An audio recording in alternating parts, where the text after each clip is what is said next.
Hey guys, welcome to the Field of 68 YouTube channel. If you like what you see here, hit that subscribe button and you'll get more college basketball content just like this. Jeff, and that's exactly where I want to begin with you on this, Jeff, because this is as big of a player injury storyline as there is in college basketball. McCullough staying healthy. What did tonight say to you, and what does his presence mean to Kansas's ceiling? I mean, without him, they have zero shot of going to a Final Four. With him, they have a shot. I've said it all year. I don't think they can win 6 straight. But I think for Kansas, if you can get to a Final Four this year, that's a hell of a season with the lack of depth that they have. But as big as Kevin McCullough's health was tonight, and it was huge, him being able to play 29 minutes, end up with 19 points. The bigger thing might have been Nick Timberlake, who was 4 for 5 from 3 and scored 18 points. I know it was in a 22-point rout over rival Kansas State, but I'm not sure I care, Matt, because to me, it's all about confidence for Timberlake. And if he can string this one together and get maybe one more against, I think they play Houston next, then go into the Big 12 tournament with a little confidence. And then you feel a little bit better if you're Bill Self, putting him in the game and just saying, hey, you know what? Don't hurt us defensively and just make open shots because you're going to get them. Totally agree. First of all, I'm still trying to figure out who was celebrating senior night. Okay, celebrating. Everybody. Who's celebrating. Everybody. But who's coming back? It's like, okay, I'm going to celebrate. If there's any question, it's like DeJuan Harris, Hunter Dickinson. Is there another year? We got the COVID year. Hey. But he may come back. He's going to celebrate tonight, but he may come back. Jeff, I couldn't agree more. And we're talking about a guy that was one of the most, if not the most sought-after transfers in the country in Timberlake, outside of Hunter Dickinson, right? Yep. When Hunter Dickinson went in the portal, you kind of knew he was probably going to go to Kansas or end up there. But Timberlake, everybody wanted. UConn wanted him. Everybody wanted him. With the numbers that he put up at Townsend, everybody wanted that guy. And, man, he has not lived up to those expectations. He struggled. And tonight was the first night. It's like, man, this is what they need. It was the first one. The first one that you thought you got your NIL worth. The lack of depth has been the biggest concern. Lack of three-point shooting. But this is what they need. And you'd love to see it for the kid, too. You love to see it because you know how much heat he's been taking in Lawrence. I mean, everyone's like, where have you been? Why haven't you reached your potential? You're killing us right now. Blah, blah, blah. But, like, to see him put a performance together, now you're like, okay, they're back a team that I think can make the Phoenix. They get McCullough back healthy, and Timberlake's going to play to that level. I think they can make a run. He doesn't have to play at that level. He's just got to make 2 open threes a game. That's all he's got to do. Right. Good. Can't hurt him. Can't hurt him. Go 2 for 4. Go 2 for 4. Honestly, 2 for 5 in most games. And then you know what? You have a weapon.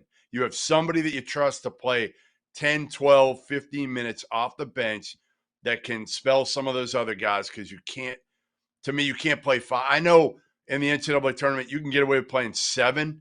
7's the number I think that's most people say you can get away with, but they don't have 7. They haven't had 7 all year. They've had 5.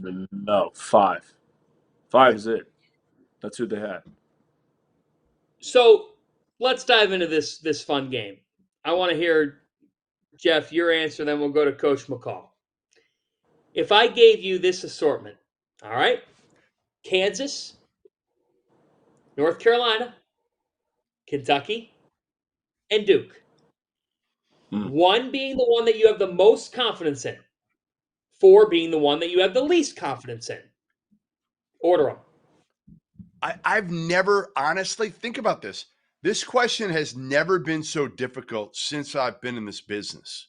Not one year, you at any time in the year, could you ask me this question and it be more difficult because we could all have a completely different order and it wouldn't surprise me. Like if we did this right now and why don't we do this? Write them down right now. You're 4 and so you don't look at mine or hear mine or anything and it sway you any which way.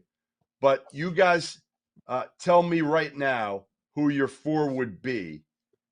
And my God, it is virtually impossible. Like, this is as hard a homework assignment as I've had since I was back in high school, because I didn't really go to class at Arizona. So I would start with, man, I got Carolina written down first, but I'm not even feeling great about it. I'm looking at it saying maybe it's Duke. I'm going to go Carolina because they're older. They're older to me. They've won consistently this year. They've got a great guard in RJ Davis, who's a veteran. So I'm going to go them number 1. I'm going to go Duke number 2. I'm going to go Duke number 2. Again, a little bit older than Kentucky, in my opinion. They've got Proctor playing better. Flip has looked better lately. You've got McCain as a weapon. You know, they're young, but not quite as young, I guess, as Kentucky. Then I'm going to go Kentucky, number 3, because of their guards. Their guards are so damn good, but I question their bigs, like we talked about, and they're so young that you just worry about. They've been so up and down this year. I don't know if they're going to be able to string 3 or 4 together in a row. And then Kansas, which is crazy. I'm putting them 4. But again, I don't love, they don't shoot it well enough. They don't have depth. They have the best coach of the 4 by far, in my opinion. But ultimately, I don't think he's got enough depth, and the pieces don't fit to me well enough. All right, Coach, present your arguments. It's amazing because I went Kansas 1 because I think Did they you have the really? best starting 5. I went Kansas. Wow. I think they arguably have one of the best, if not the best, starting 5 in college basketball. And they have Bill Self, who to me is the best coach in college basketball. So I'm looking at the other guys and I'm saying, okay, Duke's been up and down. Carolina's been up and down. Kentucky's really young, and we haven't got consistency out of the front court. So I went Kansas. Then I went Carolina because, like Jeff said, RJ Davis, Armando Bacot, those guys have played in a gazillion college basketball games. I think they're better than Duke. We're going to see this weekend, obviously, you know, if they can split the series. So then I went Duke, and then I went Kentucky last just because of the youth out of all these teams and the lack of production consistently out of the front court. But I'm with Jeff. This is hard. Like I mean, brutal. Fanta, yours could be completely different. You could be completely different. I went Kansas 1 just because of how talented the starting 5 is. Timberlake showed that he can give them something, and they have the best coach in college basketball in Bill Self. Here's my list. Carolina 1.